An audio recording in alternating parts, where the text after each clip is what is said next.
बात को पकड़ो, गंभीरता से पकड़ो।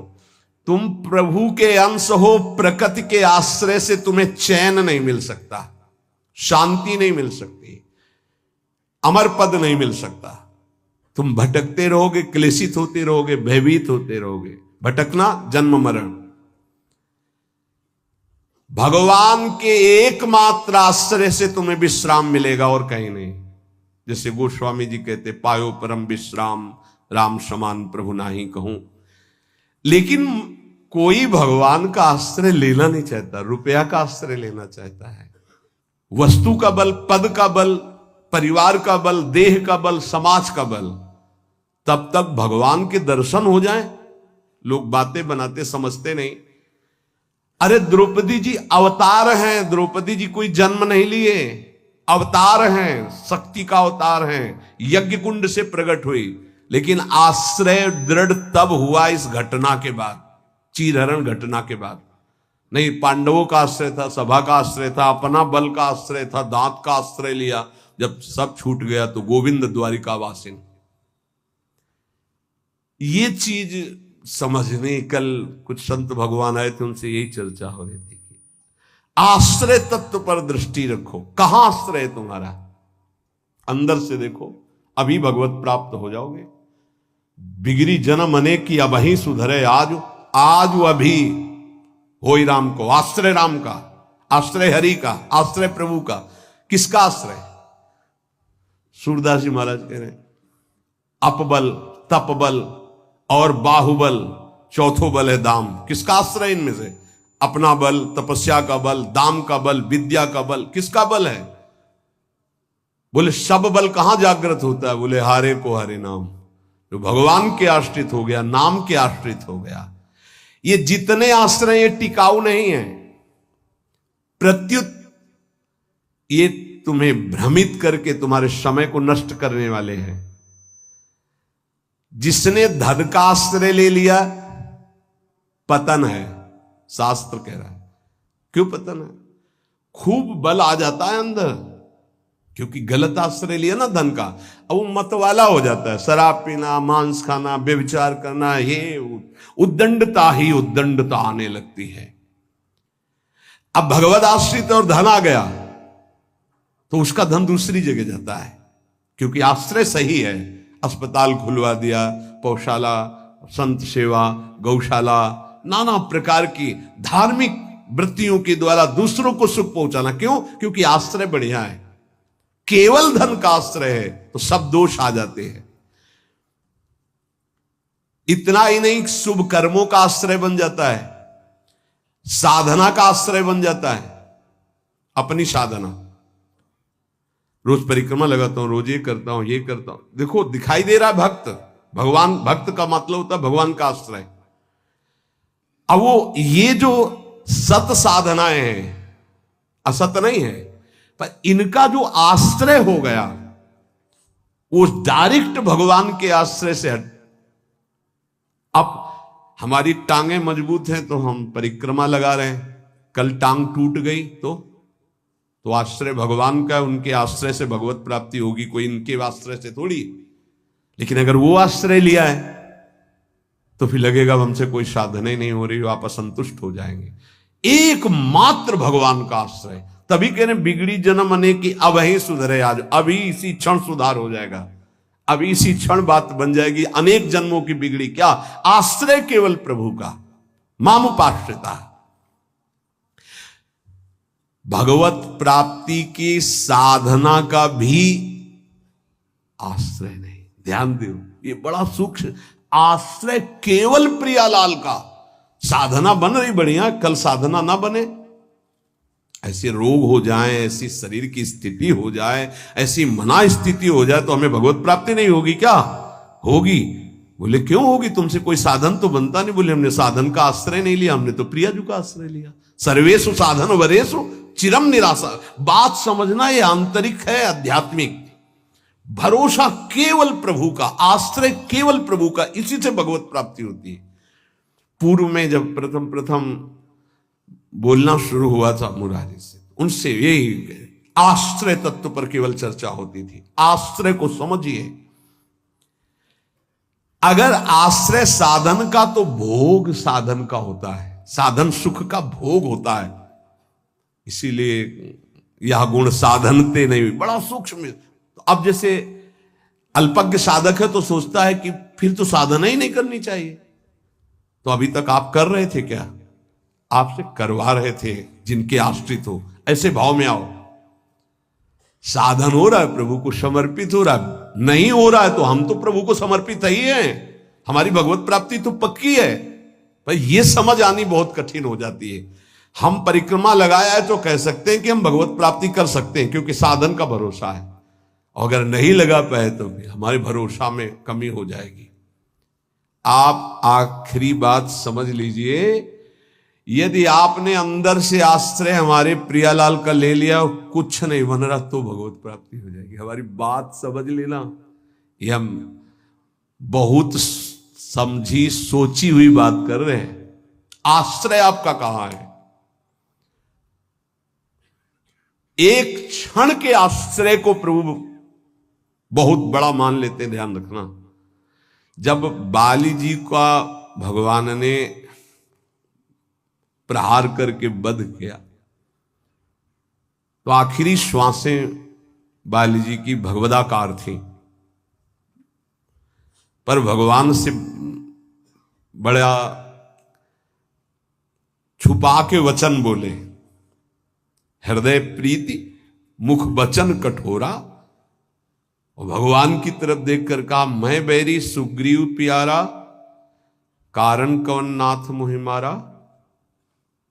हम दोनों भाई हैं, हमें अपने भाई की हर चेष्टा को पता है। जैसा मैं वैसा मेरा भाई। बहुत बड़ा भजनानंदी नहीं, हम जानते हैं, बचपन से साथी है। और मैंने कभी आपका विरोध नहीं किया। आपने मारा क्यों मुझे? जो सूक्ष्म बात भगवान, तुम ये जानते थे कि सुग्रीव मेरे आश्रित हो गया है? अरे अभिमानी, मेरे आश्रित का वैरी मेरा वैरी होता है। तो कितने दिनों के आश्रित हुए थे सुग्रीव जी? कोई माला चलाई थी, ध्यान किया था, तपस्या की थी, और निष्काम आश्रय नहीं था, सकाम आश्रय था। बाली मारा जाएगा, मैं किष्किंधा का राजा बनूंगा। और जब राजा बन गए, महाराज जी राम जी प्रवर्षण पर्वत पर रहे, एक दिन भी दंडवत करने न दिन में गए न शाम के गए, 4 महीना नहीं गए। फिर वहां से भयभीत वाले वचन जब भगवान लक्ष्मण जी को कि जाके बोल दो कि जो बाली को वही बाण तूड़ीर में है उसमें, तब आके दंडवत, नाथ विषय हरि लीने से ज्ञान। हम आपको बात बता रहे हैं प्रमाण सहित। भगवान ने जो वचन कहे उस बहुत मानने और समझने वाली बात। तुम जानते थे कि सुग्रीव मेरे आश्रित हो गया। अरे अभिमानी, तू मारना चाहता मेरे आश्रित का वैरी मेरा वैरी, मेरे आश्रित का मित्र मेरा मित्र, इसलिए मैंने तुम्हें मारा। फिर वो आगे की जो बात अनुज बधु भगनी सुत नारी व्यवहारिक की बात कही, आंतरिक बात जो कही, मेरा शरणागत मेरे आश्रित। अन्य आश्रय टिकाऊ नहीं है, पहले दिमाग में रख लो। यहां तक कि साधना का आश्रय भी। इसीलिए सर्वेषु साधन वरिष्ठ चिरम निराशा। साधना का आश्रय साधन का भोग करवाने लगता है। साधन का भोग क्या होता है? एक अहम में सुख। दिन में 3 परिक्रमा लगाता हूं वृंदावन की, वो अहम में जो आश्रय बैठ गया साधना का, ये अहम भोग कर रहा है उसका। 3 लग गई तो कोई बात नहीं, 3 दिन नहीं लगी तो कोई बात नहीं। उन्हीं के तो आश्रित। मान लो कोई ऐसी शरीर की अव्यवस्था, प्रमाद नहीं होती, प्रमाद नहीं होता भक्तों में। आश्रय हमारा प्रभु का, जैसी उनकी रुचि हो वैसा चलावे। बहुत बढ़िया साधन बन गया तो हमें कोई हर्ष नहीं है, और कोई साधन नहीं हुआ तो हमें कोई शोक नहीं है। ये स्थिति समझना बड़ा कठिन है। जब तक उपासक भगवान के आश्रित नहीं होता, तब तक वो किसी न किसी पराधीनता को स्वीकार करता रहता है, और इसीलिए उसका दुख नहीं मिटता। अन्य आश्रय परिणाम दुख। ध्यान रखना, प्रभु के सिवा अन्य आश्रय बराबर दुख। प्रभु का आश्रय बराबर सुख दुख की निशानी नहीं। संसार में प्रगट आश्रय भोगों का, शरीरों का, पदों का, धन का बड़ा आकर्षण है। स्त्री का आश्रय, पुत्र का आश्रय, मकान का आश्रय, बड़े बड़े आश्रय हैं अंदर। जब तक ये आकर्षण रहेगा तब तक भगवान में आकर्षण नहीं होता। और अंदर सब आकर्षण में वही कृष्ण का है। भगवान का आश्रय होते ही त्रिभुवन की प्रिय से प्रिय वस्तु से राग खत्म हो जाएगा। ये पहचान है, कोई प्रिय नहीं लगेगा। वही प्रिय लग रहे हैं, उनके सिवा वास्तविक आज भी किसी को कोई प्रिय नहीं लगता। अगर वो अंतर ध्यान हो जाए तो उस शरीर को फूंक दिया जाता है, जला दिया जाता है, गाड़ दिया जाता है। क्या ये प्रियता रही? प्रियता तो प्रभु से ही थी। देखो, प्रगट में देखने वाले की दृष्टि में और वर्तमान की स्थिति में बड़ा अंतर हो सकता है। ऐसा नहीं है कि आप जो दृश्य देख रहे हो वो दृश्य वैसा ही हो। आपकी देखने की क्या शैली है? एक बार यही बात अकबर से जब कहा बीरबल ने कि देखी हुई बात गलत हो सकती है, अपना चिंतन जैसा होता है वैसे ही दृश्य दिखाई देता है, उसको भी समझना चाहिए, ना कि जो हमें दिखाई दे रहा है वही सत्य है। ऐसा कैसे हो सकता है? जब हम देख रहे हैं तो सत्य क्यों नहीं हो? तो उनका कभी ऐसा आपके सामने प्रश्न आवे तो बताना, फिर हम आपको उत्तर देंगे। एक दिन जो बादशाह की सैया लगाता था, उसके मन में आया कि जीवन व्यतीत होता जा रहा है फूलों की सैया लगाते हुए बादशाह के लिए, तकिया आ रहा है। 5 मिनट लेट के देखते बादशाह थोड़ी आ जाएगा इस समय। लेटा तो सोचा इनका जो चद्दर है इतना सुगंधित और मुलायम, जरा डाल के डाला और आंख मूंद के 5 मिनट आनंद लेते, सो गया। अब भैया कहां चारपाई में सोने वाला, कहां बादशाह की सैया में। और दरबार में उनको विलंब था, तो जो उनकी पत्नी थी वो वहां गई। आज महाराज बिना कुछ खाए पिए बात किए, हमें लगता कोई सीरियस मैटर रहा होगा, थकित होकर के सो गए। पार्श्व में वो सो गए। अब बादशाह आया तो देखा मेरी सैया में कोई पुरुष और हमारी पत्नी। तलवार खींची तो कहा, उसने कहा था बीरबल ने कि दृश्य झूठा हो सकता है। उसको बुला के कहते हैं एक दृश्य कहां से झूठा हो सकता है, मैं सत्य देख रहा हूं। बुलाया और कहा कि तुम कहते थे दृश्य झूठा हो सकता है, देखने वाले की क्षमता के अनुसार दृश्य दिखाई दे। मैं देख रहा हूं मेरी पत्नी किसी गैर पुरुष के साथ पड़ी हुई, ये झूठा है? बोले महाराज झूठा भी हो सकता है। झूठा ही है मैं ऐसा नहीं कहता, लेकिन झूठा भी हो सकता है। अब कौन पुरुष है अब हमें तो पता नहीं, लेकिन आप 2 मिनट खंभे की आड़ में रुकिए। रानी को ऐसे,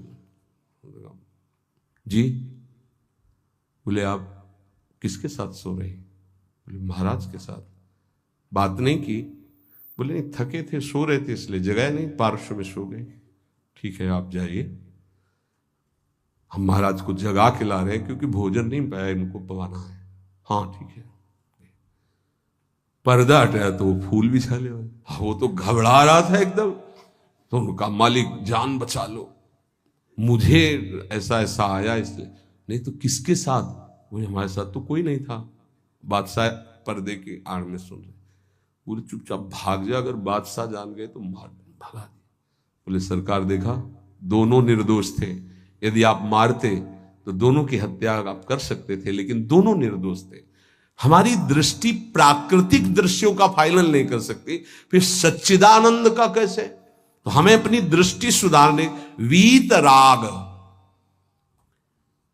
जिनका राग बीत गया है अर्थात परम वैराग्यवान, भगवत लीला का रसास्वादन, इसलिए परम वैराग्यवान परमहंस शिरोमणि सुखदेव जी को श्रीमद् भागवत कथन का अधिकारी श्री भगवान व्यासदेव जी ने जान करके भागवत दी।